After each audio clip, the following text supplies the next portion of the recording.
9 Gates of the Body. In the ancient lore of yoga, the city of God analogy is taken a step further.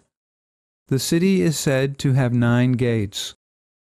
These are the natural orifices of the human body, which include 2 eyes, 2 nostrils, 2 ears, the mouth, the urethra, and the anus.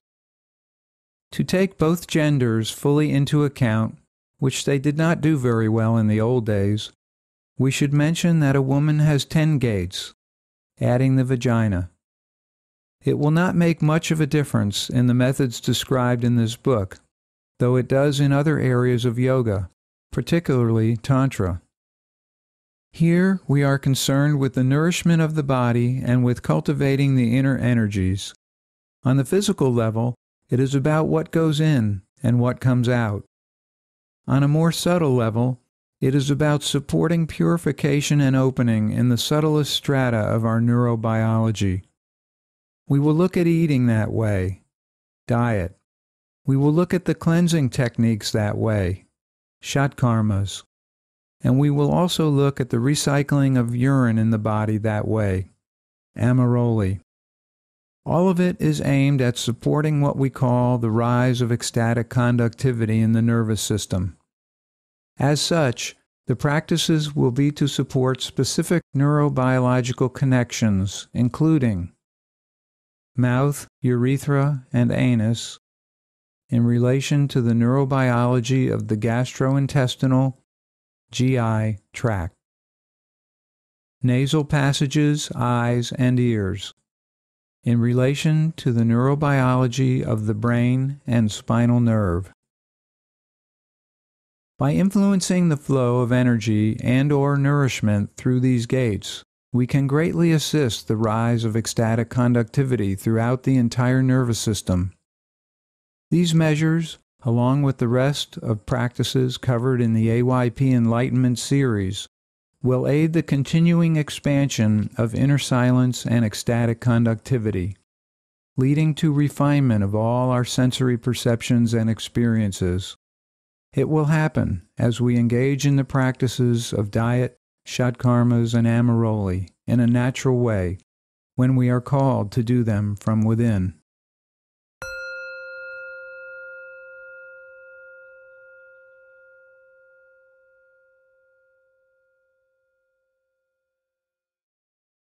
The call from within.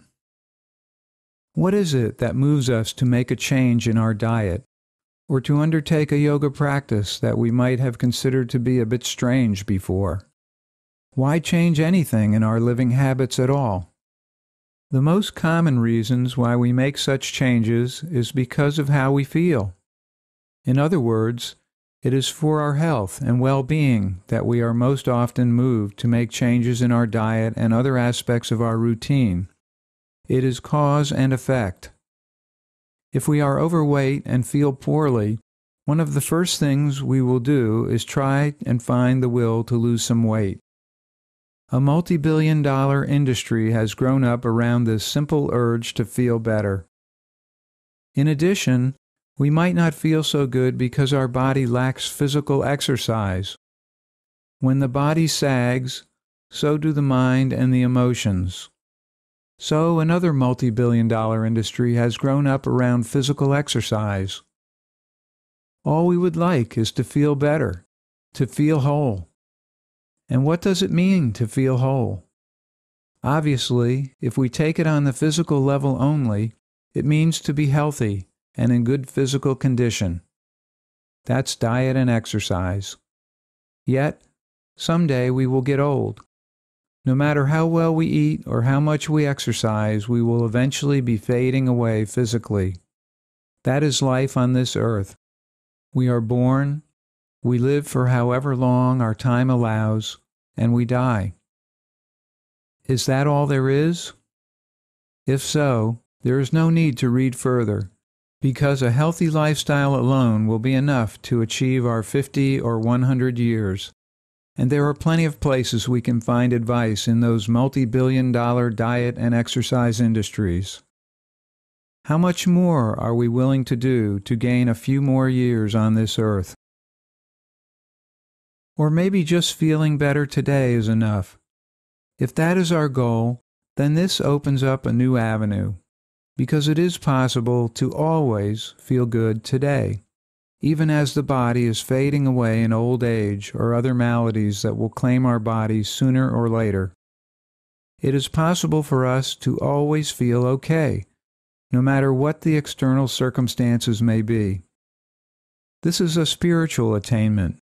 It is something more that reaches far beyond what the diet and exercise industries can deliver. Enter the yoga industry, not nearly as large, but growing, while overlapping diet and exercise and adding a whole new dimension, a spiritual dimension.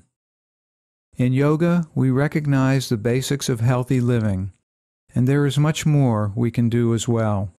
The methods of yoga can not only add to our longevity, but also look far beyond the limitations of our physical body to our spiritual dimensions. We each have natural abilities within us that can be stimulated through various methods to unfold a greater potential. This potential is outside time and the ups and downs of our body and everyday living. Yet, these qualities can be cultivated while we are living a normal life and can sustain us through all of our life experiences, in sickness and in health. If we are able to consciously become that which is permanent happiness within us, then what happens to the body will not bowl us over. Inner silence and ecstatic radiance are the qualities we are speaking of here. With those qualities becoming our full-time experience in life, we have solved the feeling good question for all of this life and beyond. We can call it enlightenment. Deep inside each of us is a recognition of our possibilities, and at times we will feel the pull. Actually, we feel it all the time. It is our longing for more happiness in all of its forms. So our desire to feel better is a call coming from within. If we are engaged in yoga practices like deep meditation, spinal breathing pranayama, and others, the call coming from within us refines. Our sensitivities refine along with our urges, and we are called to do those things we did not even imagine before. We might question our own inner urges. Yet, with yoga practices in the picture, we will gradually learn to trust the call coming from within. We will learn to trust our refining intuition. If we keep up yoga practices over the long term, the decision-making for healthful living gets easier, obvious even. Not that we will know the outcome of all things, or that it will always seem to be what we want. We come to know that inner silence is the best launching pad for all outcomes in our life. Our inner silence emanates a knowing beyond understanding. Experience bears this out over time. This is how abiding inner silence gained in deep meditation fulfills the conditions of yama and niyama. But more than that, we become our own compass at the deepest level of spiritual unfoldment, which is beyond the rules of yama and niyama. It is freedom to choose in a way that is life-supporting for ourselves and for all who are around us.